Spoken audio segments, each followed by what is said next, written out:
अब classification and mode of action of disinfectant.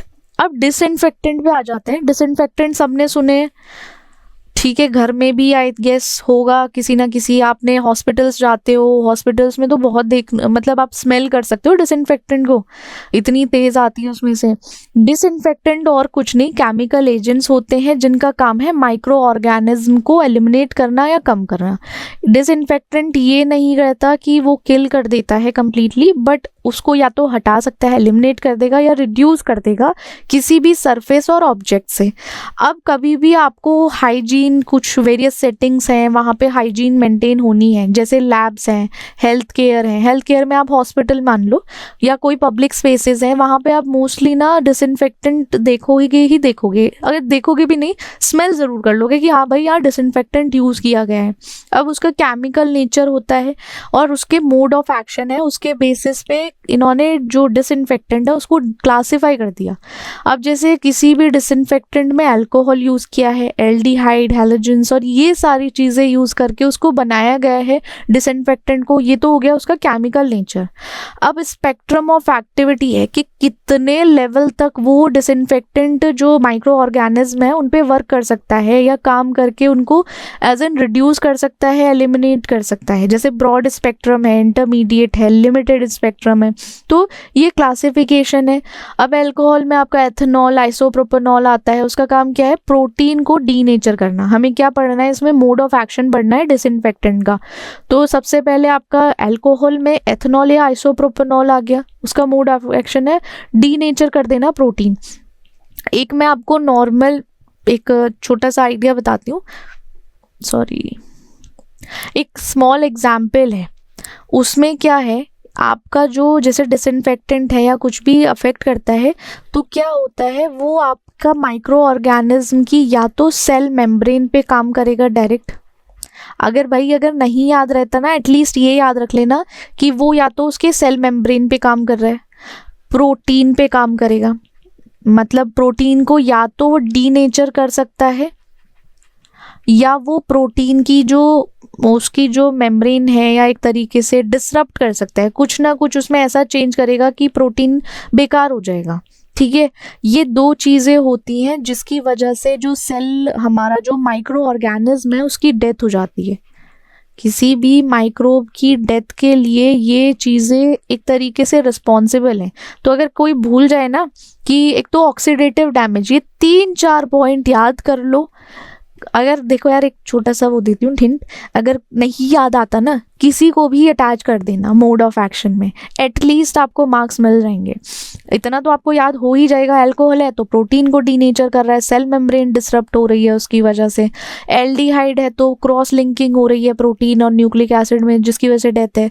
अब then हमारा फिनोलिक्स है, फिनोलिक्स में डीनेचर हो गया, डिसरप्ट हो गया सेल मेम्ब्रेन, ऑक्सीडाइज हो गया, इसमें हमारा प्रोटीन और न्यूक्लिक एसिड है। देखो मोड ऑफ एक्शन जितनी दूर जाओगे ना सबका सेम ही मिलेगा, कहीं डिसरप्ट हो रही है सेल वॉल, कहीं डीनेचर है प्रोटीन, डैमेज हो रहा है प्रोटीन, सेल मेम्ब्रेन डैमेज है फ्री रेडिकल्स की वजह से, सॉरी। अब यहाँ पे जैसे है, यहाँ सेल मेम्ब्रेन है, लीकेज हो गया सेलुलर का, डीनेचर है प्रोटीन का, पीएच ऑल्टर हो गया, एसिड अल्कली तो क्या करेगा, डीनेचर एसिड को ही तो पीएच को ऑल्टर करेगा ना। अब क्लासिफिकेशन, चलो क्लासिफिकेशन जो हमने पढ़ी थी पहले उसके बेसिस पे पढ़ी थी कि चलो यार ठीक है कि ये तो हमारे डिसइंफेक्टेंट का केमिकल नेचर है, केमिकल की वजह से ही वो क्या करता है, उसके सबसे पहले हार्म करेगा उसकी सेल मेम्ब्रेन को, उसके प्रोटीन को, देन उसके क्या है अदर चीज़ें सेलुलर कंपोनेंट को, इसी के थ्रू वो सारी चीज़ें खराब करता है, माइक्रो ऑर्गेनिज्म को रिड्यूस करने का काम है। अब हमारा ब्रॉड स्पेक्ट्रम अगर डिसइंफेक्टेंट है तो उसका काम क्या होगा, वो इफेक्टिव रहेगा बैक्टीरिया, वायरस, फंगाई और स्पोर्स के अगेंस्ट, जिसमें ब्लीच मान के चलो। इंटरमीडिएट में हमारा एक एनवलप्ड वायरस है, बट नॉन डेवलप्ड या नॉन एनवलप वायरस स्पोर्स पर काम नहीं करता, उसमें क्वाटरनरी अमोनियम कंपाउंड्स हैं। लिमिटेड स्पेक्ट्रम डिसइंफेक्टेंट में ये मेनली बैक्टीरिया को अफेक्ट करता है, कुछ एनवलप्ड वायरस है उनको, फिनोलिक्स, एल्डिहाइड, इन सब पे आ जाएगा। अब क्या होता है, वेरियस फैक्टर्स इन्फ्लुएंसिंग डिसइंफेक्शन या डिसइंफेक्शन को देखा जाए तो कुछ इफेक्टिव कोई ऐसे मान के चलो आपकी इफेक्टिवनेस जो आ रही है डिसइंफेक्शन की, एंटीसेप्टिक की, तो वो इन्फ्लुएंस हो सकती है कुछ फैक्टर्स की वजह से। या तो बहुत अच्छा हो जाएगा काम या बहुत बुरा हो जाएगा। आपके डिसइंफेक्टेंट का कंसंट्रेशन क्या है, अगर हाईली कंसंट्रेशन है तो वो एफिकेसी ज़्यादा देगा, ठीक है, बट क्या है वो टॉक्सिक हो जाएगा, कोरोसिव हो सकता है, रेजिस्टेंस हो सकती है डेवलप। तो ये भी भाई चलो ठीक है, एफिकेसी अच्छी है डिसइंफेक्टेंट की, बट क्या होगा वो हार्मफुल है, क्या फ़ायदा उसका, भाई तुझे इतना ही कंसंट्रेशन में क्यों डालना था। कांटेक्ट टाइम, ज़्यादा कांटेक्ट टाइम रहा तो क्या होगा, वो इंटरेक्ट कर जाएगा, तो माइक्रो ऑर्गेनिज्म एक तरीके से लाइक रेजिस्टेंस डेवलप भी कर सकते हैं। Temperature, pH, presence of organic matter, types of organism, surface type, ये सारे ऐसे फैक्टर्स हैं। अगर टेम्परेचर बढ़ता है तो एक्टिविटी डिसइंफेक्टेंट की बढ़ जाएगी, ठीक है, क्योंकि क्या होता है बहुत सारे जो डिसइंफेक्टेंट है वो काम करते हैं वार्म टेम्परेचर पे कंपैरेटिवली कोल्ड वंस, क्योंकि एक तो उनका जो सर्वाइवल होता है ना वो टेम्परेचर बेसिस भी है। फिर पीएच है, उसमें आपका क्या लाइक एसिडिक है या बेसिक है वो देखना पड़ेगा। प्रेजेंस ऑर्गेनिक मैटर में ये होता है कि आपको ऑर्गेनिक मैटर क्या करता है, इनएक्टिवेट कर देता है डिसइंफेक्टेंट को, वो चीज़ देखनी है। Bacteria spores, mycobacteria, envelope viruses, इसको आपको ससेप्टेबल हो सकता है कि आपका किस माइक्रो ऑर्गेनिज्म के बेसिस पर देख रहे हो, तो चांसेस है वहाँ काम करेगा भी, नहीं भी कर सकता। सरफेस टाइप में पोरस सरफेस है तो वो एक तरीके से हार्बर है माइक्रो ऑर्गेनिज्म को और प्रोटेक्ट करता है उनको डिसइंफेक्टेंट्स के थ्रू, ठीक है। ये डिपेंड करता है किस तरीके का हमारा क्या है, हमारा माइक्रो ऑर्गेनिज्म है, किस तरीके के हम यूज़ करने वाले हैं, वो सब देखने को हमें इसमें मिल जाएगा। ह्यूमिडिटी, हायर ह्यूमिडिटी से एनहांस हो जाती है इफेक्टिवनेस, ये देखने को मिलेगा। अब देखो डिसइंफेक्टेंट को पढ़ लिया, डिसइंफेक्शन को पढ़ लिया, अब एंटीसेप्टिक और उसके इवैल्यूएशन पढ़ेंगे। एंटीसेप्टिक भी केमिकल एजेंट है जो एक तरीके से लिविंग टिश्यू पे अप्लाई करते हैं, जिससे कि ये ना हो कि उससे इन्फेक्शन हो जाए, सेप्सिस हो या पुट्रीफैक्शन हो जाए। पुट्रीफैक्शन में देखो आपको पता है एक सेप्सिस आपने सुना होगा,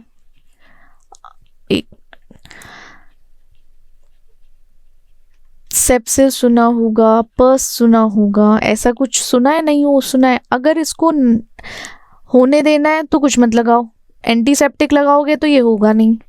अब क्या करना है, हमें इनको, इनकी पॉसिबिलिटी जो है इन्फेक्शन की, हमें इनको रिड्यूस करना है या इनको हमें होने नहीं देना। तो हम कॉमन एंटीसेप्टिक किसी को, या आई थिंक आप लोगों को एंटीसेप्टिक एक पता ही होगा, बहुत कॉमनली यूज़ किया जाता है। डेटॉल का नाम सुना है किसी ने? अगर नहीं सुना ना तो तुम बस भाग जाओ यहाँ से, तुम्हें यहाँ रहने की ज़रूरत नहीं है। तुम लोगों ने डेटॉल का नाम सुना होगा। Dettol is one of the antiseptic liquid. वो भी आप इजीली, अगर आपको नहीं याद आ रहा है या कुछ ऐसा है तो उसको आप इसमें काउंट कर सकते हो एग्जाम्पल में। अब एल्कोहल है, वो एथेनॉल और आइसोप्रोपेनॉल से, मोस्टली इसमें जो आपको कंसंट्रेशन मिलेगी या कंपाउंड्स मिलेंगे वो कंपोनेंट एल्कोहल बेस्ड ही होंगे ऑलमोस्ट, मोस्टली। तभी तो होता है ना जब मूवीज़ में अगर किसी को चोट लग जाती है तो उनके पास क्या होती है, अल्कोहल की बोतल होती है, वो पोर कर देते हैं, तो एज एन एंटीसेप्टिक की तरह काम करती है। उससे इन्फेक्शन नहीं होगा, कोई आगे जाके प्रॉब्लम नहीं होगी। क्लोरहेक्सीडाइन है, आइडोफोर्स है, हाइड्रोजन पेरोक्साइड है। अब हाइड्रोजन पेरोक्साइड तो आपको देखने को भी बहुत मिलेगा, इसको बहुत लोग यूज़ भी करते हैं वूंड क्लीनिंग के लिए। अब जैसे इसको माउथ वॉशेस हैं, अमोनियम कंपाउंड को यूज़ किया जाता है। ये सारे एग्जाम्पल्स हैं, एग्जाम्पल आप याद कर लेना क्या क्या एग्जाम्पल प्रेजेंट है। अब इवैल्यूएशन होगा एंटीसेप्टिक का, वो कैसे होता है।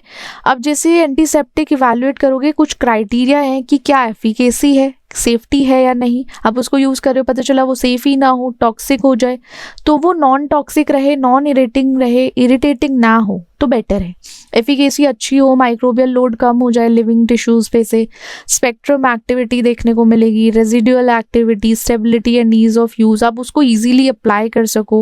उसका माइक्रोबियल, अगर आप एंटीसेप्टिक को यूज़ कर रहे हो तो एक लंबे समय तक आपको एंटी माइक्रोबियल एक्शन प्रोवाइड कर सके जब आप उसको अप्लाई कर चुके हो। जैसे क्लोरहेक्सिडिन है ना, तो वो रेजिडुअल एक्टिविटी के बेसिस पर बात करें तो ऐसे हमें पता चल जाता है कि हमारा जो एंटीसेप्टिक है ना, उसको, उसमें क्या क्या चीज़ें होनी चाहिए। ये वो है इवैल्यूएशन एंटीसेप्टिक ऐसे हैं कि क्या क्या गुण होने चाहिए, कि आपका जो एंटीसेप्टिक है उसके में के अंदर कुछ कैरेक्टरिस्टिक्स होनी चाहिए, देन ओनली आप उसको एंटीसेप्टिक मानोगे।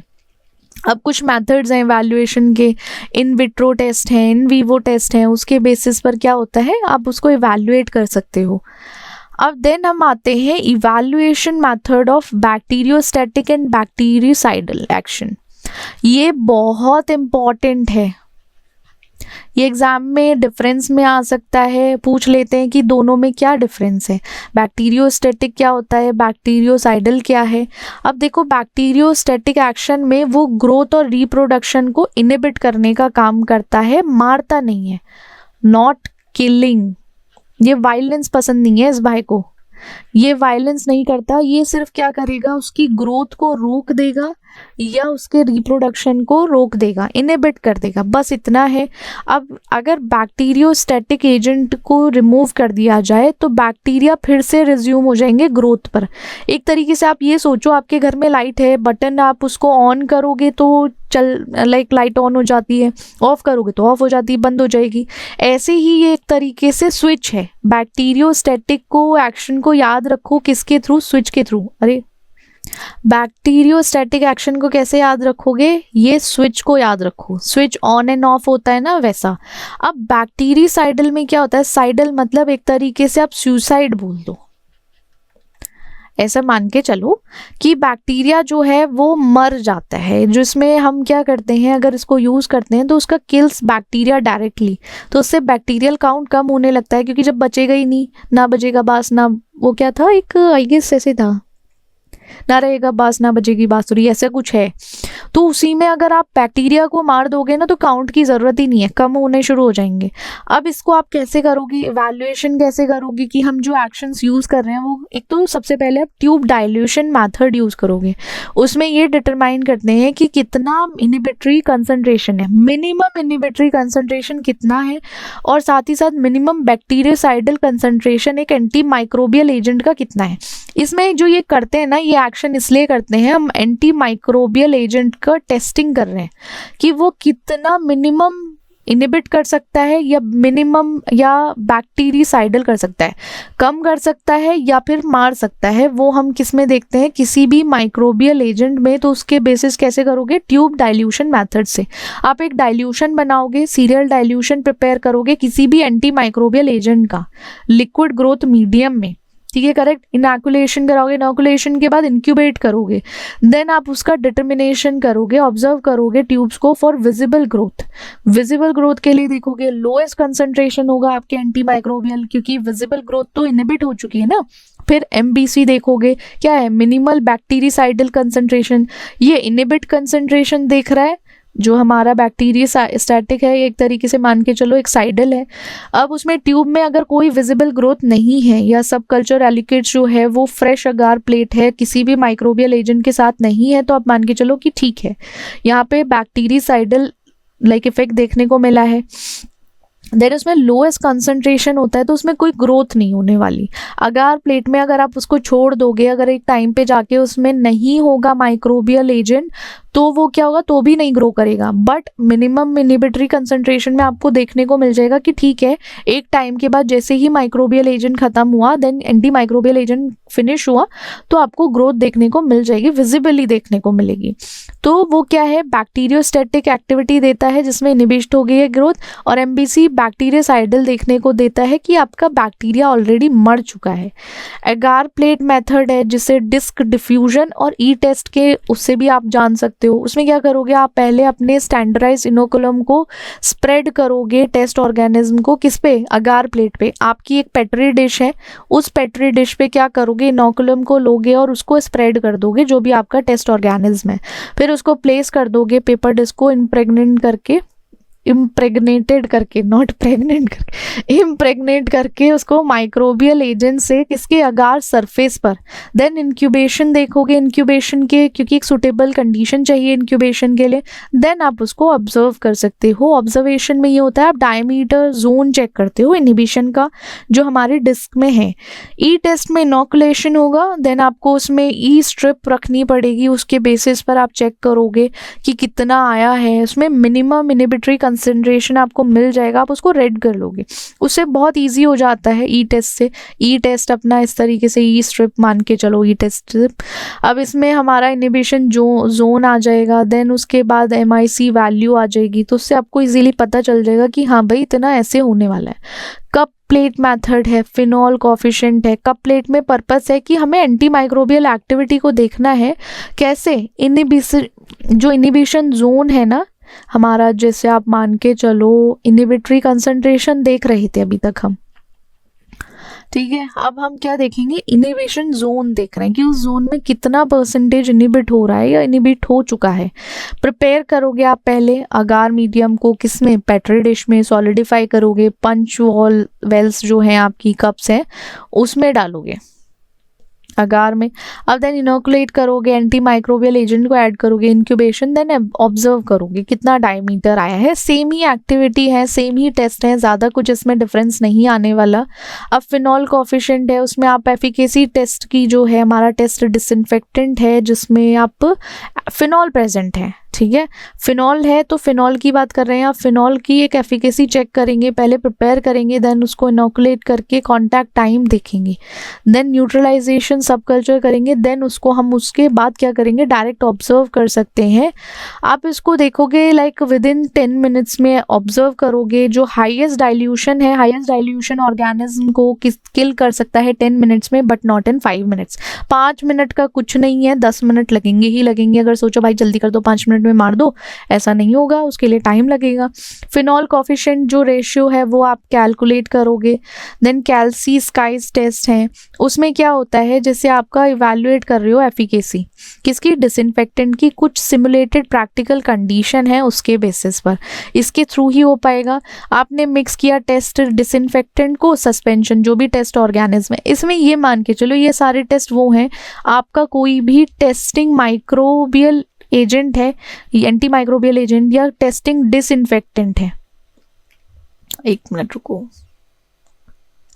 टेस्टिंग डिसइंफेक्टेंट, ठीक है, आपका कोई भी टेस्टिंग डिसइंफेक्टेंट है, उस मेथड को यूज़ करके प्रोसीजर के थ्रू आप क्या करोगे, एक वायबल माइक्रो ऑर्गेनिज्म के कांटेक्ट में लाके देखोगे या जोन देखोगे कि कितना इस डिसइंफेक्टेंट ने काम किया है वहाँ, कि उसने माइक्रो ऑर्गेनिज्म को या तो उनको इनहिबिट कर दिया है, उनकी ग्रोथ को इनहिबिट किया है, या उन माइक्रो ऑर्गेनिज्म को उसने किल किया है।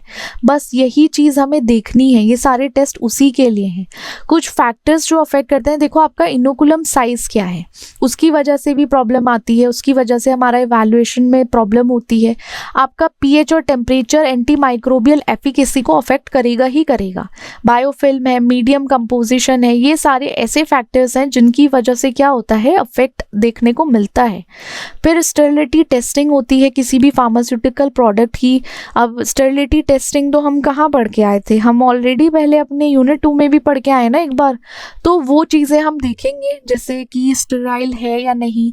अब जैसे क्या हुआ, आपने डिसइंफेक्टेंट यूज़ कर लिया, अब डिसइंफेक्टेंट यूज़ करने के बाद आपको ये भी तो पता चलना चाहिए कि स्टेराइल है, हो गया है या नहीं। स्टेरिलिटी टेस्टिंग में ये देखते हैं कि क्वालिटी कंट्रोल प्रोसीजर है, ये हमारा स्टेरिलिटी टेस्टिंग का क्या है, ये QC है, क्वालिटी कंट्रोल है। ये फार्मास्यूटिकल प्रोडक्ट को देखते हैं कि उसमें कोई भी वायबल माइक्रो ऑर्गेनिज्म ना हो, वो उससे फ्री रहे, free from viable micro organism, ऐसा समझो।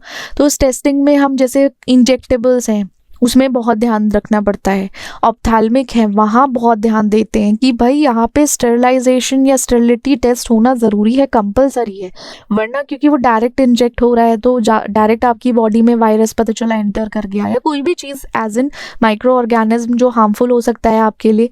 अब जैसे हम इसमें फार्माकोपियाज के बेसिस पर ही इस प्रोसीजर को फॉलो करते हैं, जिसमें हमारा इंडियन है, Indian pharmacopoeia, British pharmacopoeia, United state pharmacopoeia and minor variations.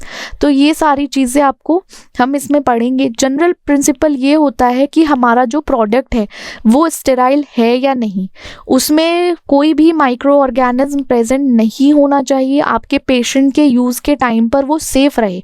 आपका जब पेशेंट यूज़ कर रहा है उसको, तो एटलीस्ट वो सेफली यूज़ कर सके। टेस्ट मैथड में 2 प्राइमरी मैथड आते हैं, एक तो आपका मेम्ब्रेन फिल्ट्रेशन आता है, एक डायरेक्ट इनोकुलेशन मैथड आता है, उसी के बेसिस पर होगा।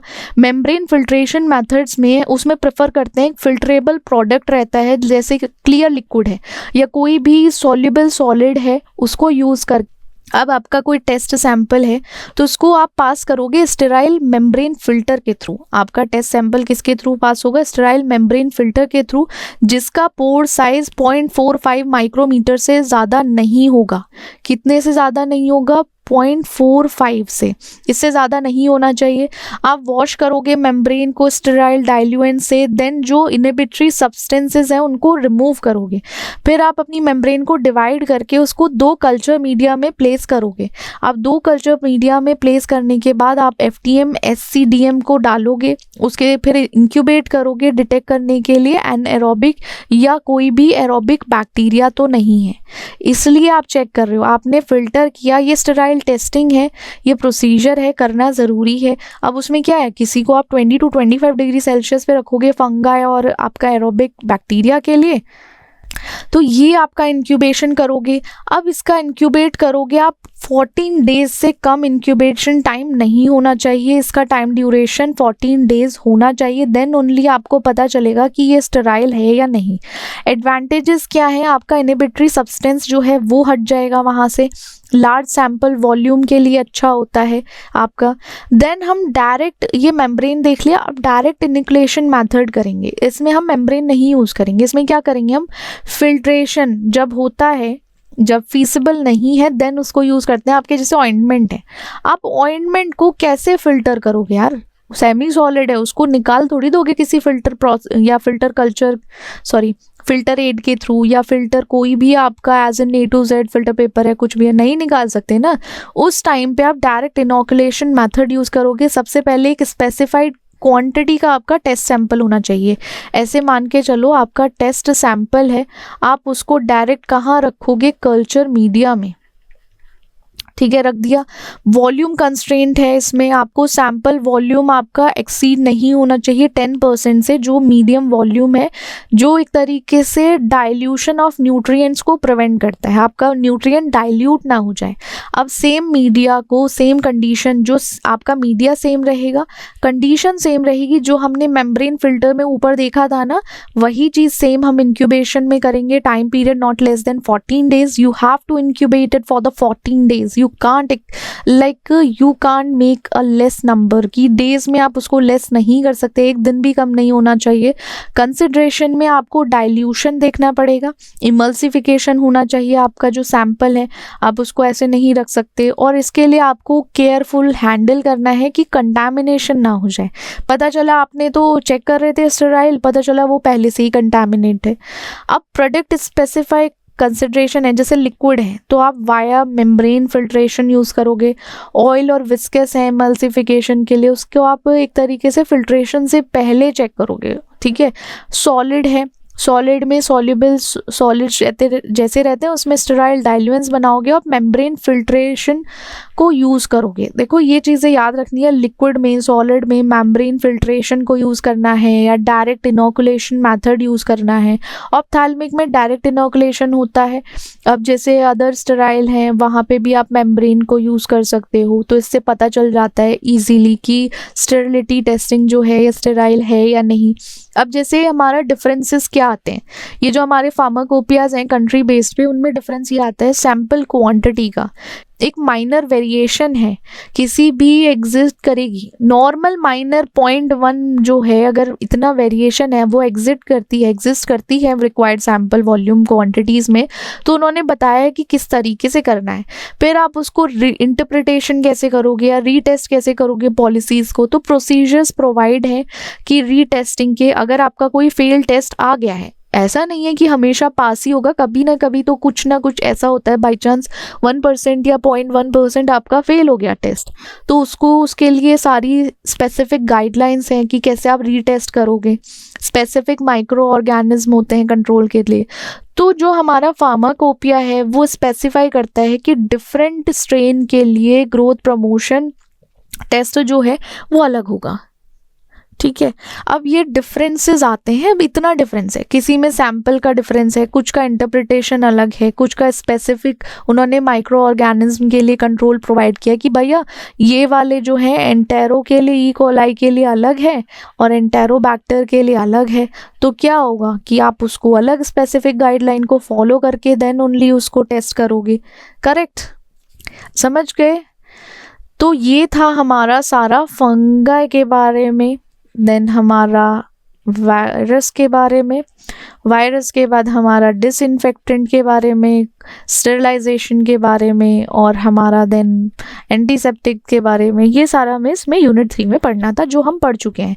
इंपॉर्टेंट मैं अभी भी बोलूँगी, जो बैक्टीरियोस्टैटिक और बैक्टीरिसाइडल है ना, वो इम्पॉर्टेंट है, उसको याद रखना। और नोट्स का लिंक आपको वीडियो के डिस्क्रिप्शन में अवेलेबल है, तो वहाँ से ले लेना। Okay, correct. Okay, that's it for the day. See you in the next class. Bye bye and watch video 1 at a time, then you will get कि सब पढ़ लोगे, सब आसान है। बाय बाय।